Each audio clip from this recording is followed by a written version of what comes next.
Gracias también a mis compañeras porque la verdad que es un día para mí muy especial y después no esperaba tanta gente, ¿no? Pensé que esto iba a ser un acto de petit comité, así unos 5 o 6 alumnos un poquillo raros y que los demás me dirían, yo me escaqueo, ¿no?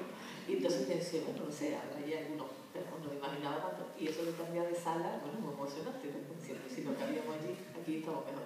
Esta sala tiene algo de malo, que es que estamos muy alejados, ¿no? Eso para mí en una lectura es muy importante. Yo recuerdo la primera vez que yo fui a leer, tenía 16 años, entonces me invitó José Luis Tejada a un acto que eran todos poetas gaditanos y bueno, yo tenía que leer solo un poema, ¿no? Pero yo estaba muy nerviosa, diciendo, bueno, no sé, yo nunca había leído en público, tal vez porque he sido muy tímida, yo siempre he sido un lector de silencios, o sea que he leído siempre en voz baja y jamás se me ha ocurrido pensar que le tenía que poner voz a un poeta, sino que yo misma tenía mi voz, pero no tenía que escuchar. Después, cuando escuchabas a algún poeta de estos ya de los muertos que de repente rescataba la televisión, me decía, mira, pues yo qué sé, pues Luis Cernuda, yo decía, qué voz más rara tiene. Claro, yo ni me lo imaginaba, o sea, no sabía ponerme en su sitio. O decía, pues mira, este es Neruda, Neruda tiene una voz tremenda, ¿no? En fin, que a mí me parecía que aquello era muy altisonante. De tal manera que yo todos mis libros de poesía desde la adolescencia los he leído en silencio, sin imaginarme jamás qué voz ponerle a nada, ¿no? Me he dejado llevar posiblemente por el tema, o sea que creo que el tema le da el tono adecuado. No es lo mismo un poema melancólico que un poema muy agresivo, un poema de odio, un poema de amor romántico, un poema donde uno está desesperado. Yo sé, te puedes encontrar 1000 temas y habrá que ponerle una voz, ¿no? Pero yo creo que todos nos imaginamos un poco el tono que le tenemos que dar al contenido que estamos leyendo. No en el primer verso, en el primer verso, digamos, estamos un poco despistados. Pero en cuanto ya llevas por el quinto o el sexto, ya evidentemente has captado perfectamente qué es lo que pega, como si fuera un actor de teatro. Yo soy muy tímida. Yo en ese primer recital no sabía dónde meterme y cuando me llegó mi turno yo decía, Dios, trágame. O sea, lo de tierra, trágame. Y se me ocurrió hacer una cosa muy simple, ¿no? Que os recomiendo. En vez de mirar a la gente que te pone muy nervioso, es como si enfocaras así en un fondo que no vea a nadie y ya te imaginas que ya estás en tu casa, en tu sitio de siempre, y ya no estás viendo, ¿no? O sea, porque eso de ver es difícil. Y entonces ya te sale una voz más natural, porque a mí no me gusta nada las personas que declaman con una voz muy altisonante o que piensan que la poesía hay que leerla con otro tono totalmente artificial. Conocemos algunos ejemplos de poetas que habían parecido patéticos. O sea, un texto maravilloso se lo han cargado cuando le dan toda esa teatralidad que dices, bueno, ¿y esto qué viene, no? O sea, yo creo que lo lea con una voz adecuada, con una voz tranquila, o con un tono que me parezca íntimo y que me acerque al texto, ¿no? Que me emocione de alguna manera, porque yo busco la emoción como lector y en este caso como oyente. Pero tanta teatralidad a mí me asusta. Lo contrario de mirar a la gente sería no ver a nadie. Y he tenido también un recital que me sentí violentísima porque no veía a nadie. Os cuento cómo era esto. Yo era telonera de un cantador flamenco. Y entonces estaba en un teatro de Málaga, todo el mundo que estaba allí estaba para escuchar al cantador. Pero bueno, como que el acto era poesía flamenco. Entonces a mí me tocaba actuar primero y cuando, bueno, yo he entrado en el teatro por la parte de atrás y había visto que aquello está rebosante y sobre todo muchos gitanos y mucha gente, pues eso, muy emocionada. Y yo decía, no sé, yo además mi texto no tiene nada que ver con el flamenco ni con la raza gitana. Yo decía, yo aquí no pego ni con coro. Bueno, el caso es que ya después me tocaba salir por la puerta del teatro, del escenario, y me llevo una sorpresa tremenda de que era un foco tremendo lo que me daba en la cara, yo no veía nada. O sea, era como si en el teatro no hubiera nada, estaba totalmente oscuro.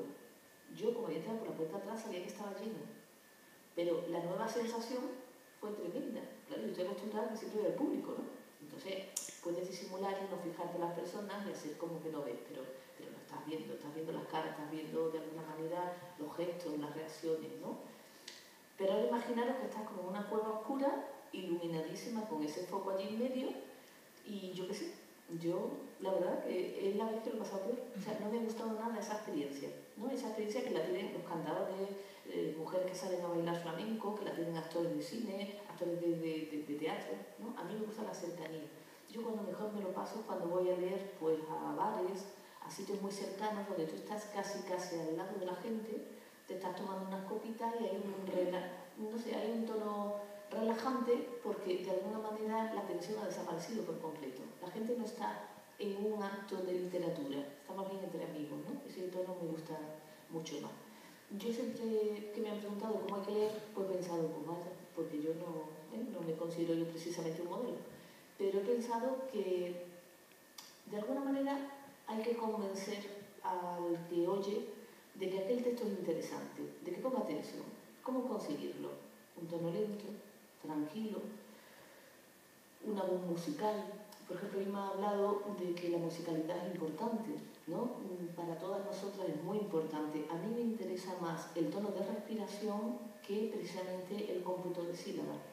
Y entonces me gusta dar fuerza en algunas partes del poema. Es como cuando gesticulo, ¿no? Yo ahora estoy así con los brazos cruzados, pero si yo estoy más suelta, digamos que me apoyo en los brazos, pero me apoyo en ciertas palabras, ¿no? Me parece muy importante. Yo me suelo apoyar en palabras iniciales del verso y en palabras finales. Y por supuesto me interesa mucho el inicio del poema y el final del poema. Es como si de alguna manera los bordes del poema fueran más interesantes que el centro, ¿no? Entonces, a lo mejor lo hago inconscientemente, porque luego al cabo del tiempo caigo en la cuenta que las palabras claves están situadas en esos sitios. De tal manera que si yo sé que son palabras claves para el poema, habrá que darle más tono, más énfasis. Pero desde luego nunca un tono así muy elevado ni muy altisonante, ¿no? Hay silencios que son muy importantes en algunos poemas. Por ejemplo, a mí me gusta un poema de lectura relajada que pueda tener 20 líneas, 30 líneas, o sea, como que dice, bueno, pues mira, un número de versos mediano.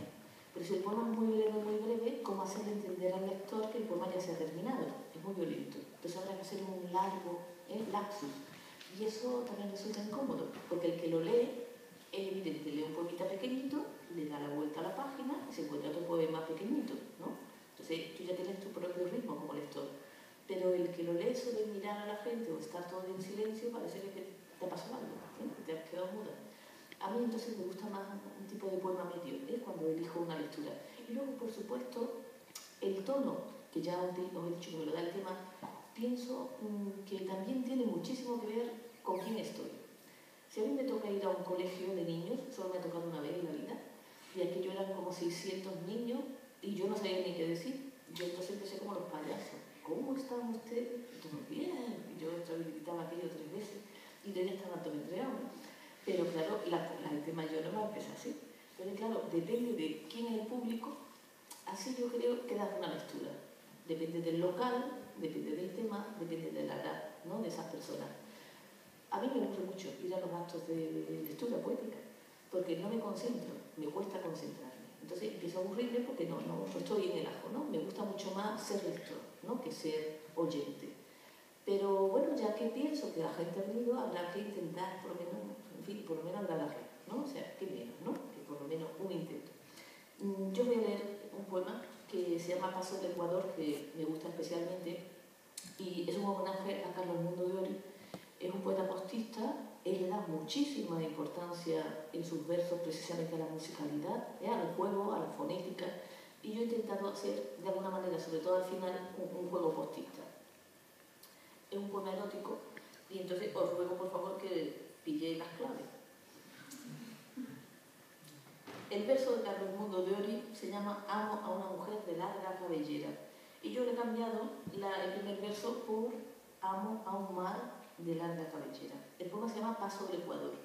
No tiene nada que ver con eso que llamamos el Paso del Ecuador a mitad de la carrera, se ha sido siempre un viaje, no es eso. Así que, por favor, pensad otra cosa. Amo a un mar de larga cabellera, cosida con viento a mi popa. A pique nos vamos amante y yo, en medio de esta tormenta. A sus trenzas me prendo, loco marinero, jinete a sus crines exhausto. La tajamar inclina su aguija. El mar se duele, pero place a los tirones del peine entrometido. Engancho, peino, despeino, gancho. Mi ternura enhebra un hilo de espuma, sudor, pez muerto.